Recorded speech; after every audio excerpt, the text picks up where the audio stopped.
નમસ્કાર દર્શક મિત્રો, આપ નિહાળી રહ્યા છો N24 ગુજરાતી। તો નજર કરીશું આજના મહત્વના સમાચાર પર।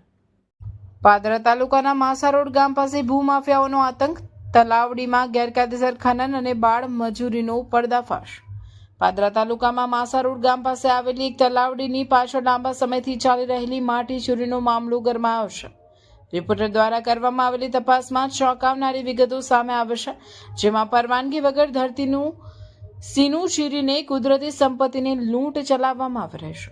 ગેરકાયદેસર ખનન સ્થળ પર એક જેસીબી અને 3 ટ્રેક્ટરો દ્વારા બેરોકટોક માટી ઉલીચવામાં આવી રહી છે। વિશાળ માત્રામાં ખોદકામ કરી માટી ભરી જવામાં આવતી હોવાના પુરાવા મળ્યા છે। સૌથી ગંભીર બાબત એ છે કે ટ્રેક્ટર ચલાવનાર ડ્રાઈવરની ઉંમર માત્ર સગીર વયની હોવાનું જણાઈ રહ્યું છે।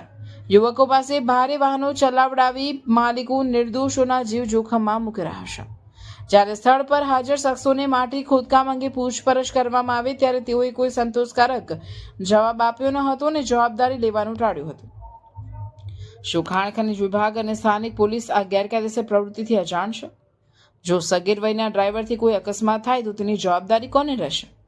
આવી રીતે કેટલી જગ્યાએ સરકારી કે ગૌચરની જમીનોમાં મટોડી ચોરીનું કૌભાંડ ચાલી રહ્યું છે। આ મામલે તંત્ર દ્વારા તટસ્થ તપાસ કરવામાં આવે અને જવાબદાર ભૂમાફિયાઓ સામે કડક કાર્યવાહી કરવામાં આવે તેવી લોક માંગ ઉઠી છે। કોનો કોન્ટ્રાક્ટ છે? મુબારક કે જેસીબી નો માલિક છે? કઈ વાંધો નહીં।